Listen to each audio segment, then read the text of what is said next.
Good morning, everyone. It's Kay from the Paper Shed. Thanks for popping on and joining me today. Hope you're all doing well and looking forward to a lovely crafting weekend. If you're new, then welcome and thanks for joining us. If you're a returning subscriber, thanks for popping by again. I really do appreciate your support. So I'm sharing with you today the final part of my flip through old album series for journal ideas. And I really have saved the best to last. I adore this album. I actually made this album for my husband. When he was younger, he's a Yorkshireman, born and bred in Yorkshire, but he lived in South Africa for many years when he was growing up. And he's always been a photographer. He loves taking photographs and all of that. So I decided that I would make this album for him. And just like the others, it's been put away and not filled in. And yeah, it's just been one of those. So I'm sure when we retire and we have more time to sort through things, I'm sure they will all get used. But yeah, this is my all-time favourite and I absolutely love it. The papers are from a Paper Phenomenon digital kit called the Photobomb, and it's fabulous. I've not used it since doing this one, and I've gone through all the papers recently, and there's some fantastic papers and ephemera for junk journaling. So I'm probably going to start playing with a few of my older kits and seeing what I can come up with. So this album is actually quite a monster. It holds around 250 to 280 photographs, which is a considerable amount, really. It's got an unusual binding in it because the actual project for this was a Catherine Scraps project. And as I mentioned before, she is the lady to go to if you want to do a photo album, because that's more or less what she does. It's about 3 3/4 inch spine, which is quite chunky. The unusual spine is the fact that it's got 3 large ones, and then in the middle of these it has got a smaller one, a smaller version. So you have 4 small and 3 large pockets, if you like. They're not really signatures as such because of what they're made of. So yeah. And the album itself measures about 10.5, and I don't think it was totally square. 10.25. There's just 1/4 inch in it. I have no idea why. But yeah, I'm just going to bring this in to balance this lip on so that it doesn't keep flopping. Okay, we're in frame. So this is the first small one. This is the binding. So what it is you've got a normal binding bit here, and then here you've got a cutaway part that you bind on the back of that to create this smaller insert for the spine. And that is I believe it is Catherine Scraps' own design. I don't think it's ever been used anywhere else. This is the front of the very first one.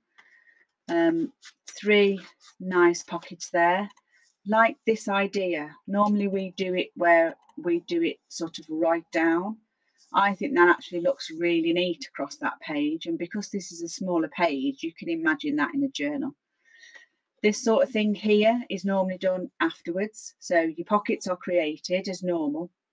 Then when you want to come to put on ephemera, like this is a piece of ephemera that was cut out, photobombed, was cut out from it and added to this pocket. Now we tend to not do a lot of this with ours, with journals, but it's so much easier to actually do these. What it is you attach this to your backing paper, and then you measure it where you want it to go, and then you cut it and glue it from the inside. So it's actually quite a nice sturdy feature. I think the reason why we don't really is because with a lot of albums you always start with a backing card. So your colours of this can be different. Yeah, so the colours of this can be different. And that's what enables you to do this sort of thing. It's something I might try and incorporate into some of my journals, because I really do like the idea. And as I say, I like those pockets. You turn it over, you have got the same on here. So you've got all of the same pockets.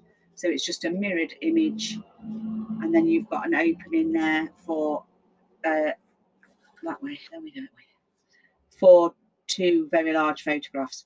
This could easily become a album cover or booklet cover. So you could make a little booklet there. They do come up thick because of the amount that there is there. So I don't know how much of it would work. But there's some great ideas on that one that I would definitely try and use again. This next page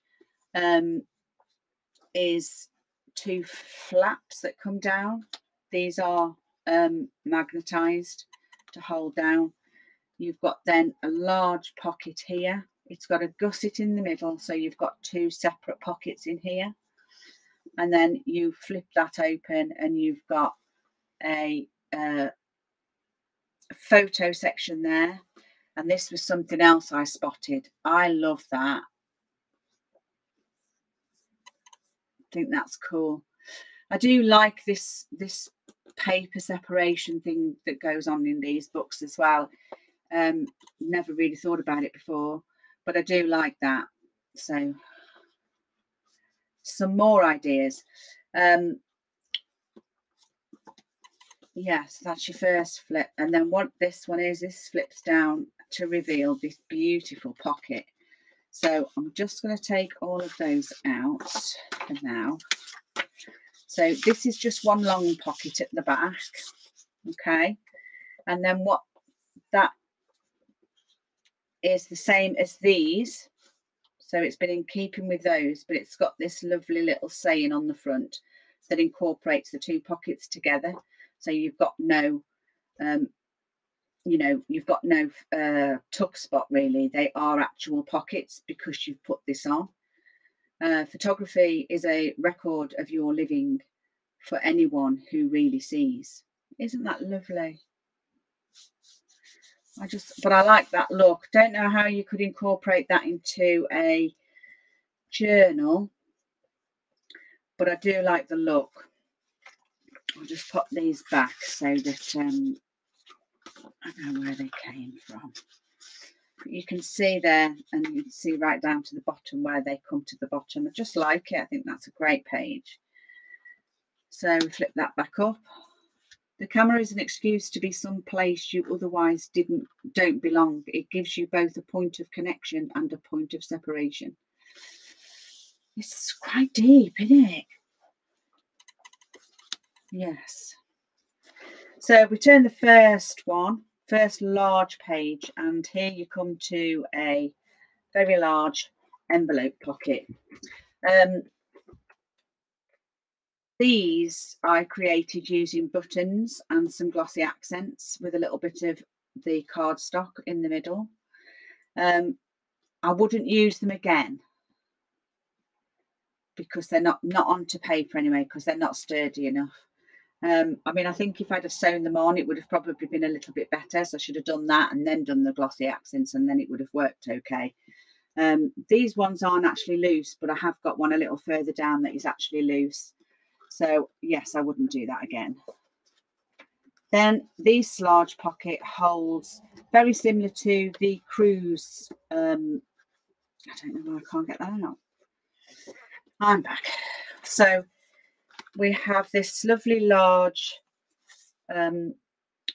photo platform with journaling space down there, and taking an image and freezing the moment reveals just how rich reality truly is. Isn't that profound? Is that the right word? But yeah, I just think this paper is lovely. And again, on this one, you have another photo element. They can be used in other things. You know, these are just things that I'm only showing you these because they're part of the album. But again, journaling space, look, with photographs. I just think they're just so nice. Life is like a camera. Just focus on what is important and capture the good times. Develop the negatives. And if things don't work out, just take another shot. What a great thing to live by, huh? So they all go in there. Then we've got a small policy envelope here again. This just has a photo card in it. Today everything exists to end in a photograph. Nice. And that's what that's there for. We open this side and we have a lovely flippy going on here. I like this idea as well. You tend not to, I don't know whether we do it or not. But for these flaps, this is just a nice thing. And I've noticed it a lot in my photo albums. That reveals a nice picture there. That is magnetized to closed and to stay closed. Then you've got a couple of more photographs with things on there. So I like that idea as well. Again, we've got another flippy. Like I said, it is quite repetitive as you go further through an album. You know, you do the same things, but just in a different sort of way. So you've got the two flips there. You've got photos capture a moment that's gone forever, impossible to reproduce. How true is that as well? So you've got another 2 pocket area here, which is gusseted, and 2 large pieces there. You then open this up for your photo mat there, and then in here you've got 2 large pockets here and here. No, you haven't. That's 1 full pocket there. And then all of these, that one's a double pocket with a gusset in. So this is a full pocket right the way across. Then you've got this one, which is a gusseted to create 2 smaller pockets. And then under here, you've actually got 2 secret pockets. I've got nothing in mine, by the way. I'm just going to pop those back there so that we can carry on. So then this comes down and that goes up. But again, see, that flap has been over covered with the ephemera, which I think is really nice. Again, next page is the pocket, and we have the same 3 things in there. So we have this one, we have a big one, which is nice, lots of journal space there, and we have a small one. The best thing about a picture is that it never changes, even when the people in it do. I just love all the sayings, they're just great. That one goes in there as well.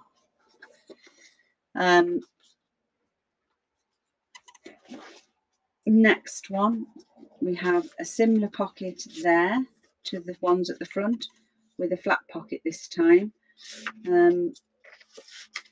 Nothing really special about those. We open it up and that's that again. So, and then we've got the same again here. Taking an image and freezing the moment reveals just how rich reality truly is.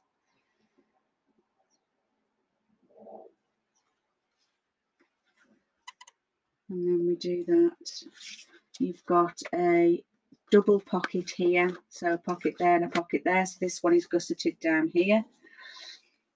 See, I think that would work well in a journal, because you wouldn't necessarily know. You would just think that that was a full pocket, but instead you've got it, you know, split. Quite like that idea. You've got the photo mat up there, and then you've got file folder type pockets here. Nothing really new to journaling. I do like that though. I like this middle one. Normally, because we work with such a smaller proportion, we only really have the two, one either side. But I do like that. So I might be looking at things to do with those. Then again, we have another. This is the one. Oh no, it must have been that one that was broken. Yeah, it's that one that's broken. So yeah, I wouldn't necessarily do it that way again. And then we have the same here. So we have a smaller one. We have a larger one.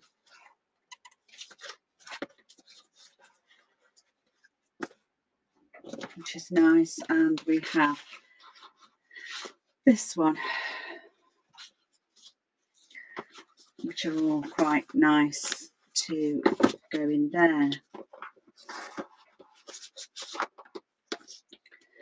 And then we come to the last small page, and that is the file folder. So this is how you would look at it from a journal perspective, I suppose.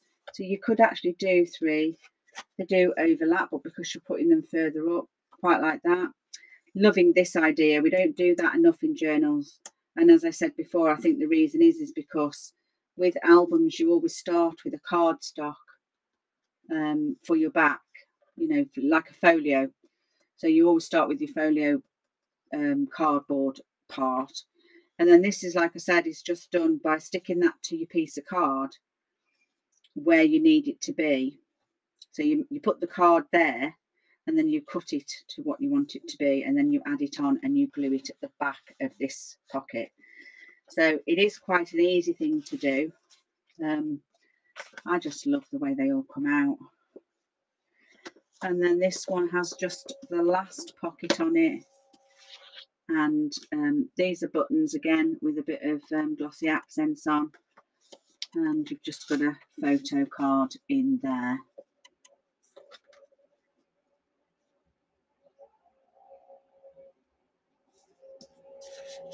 Yeah. So yeah, loving it. There's the back. Just so nice. So yeah, so I hope that you've enjoyed this series and you can take something away, even if it's just one thing, and to incorporate into your journals, and it's been useful.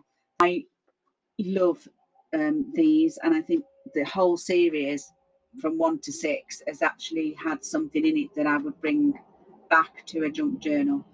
So I hope you found some inspiration. Do share if you have. That would be fantastic. If you've any questions, please comment. It all helps, and I will definitely get back to you. So that leaves me just to say thank you all for watching, taking your time out of your day. It's been a pleasure, honestly, to have a look through and film it all for you guys. So please give me a thumbs up, say hi, and I will definitely see you next time. So thanks for watching. Bye bye for now.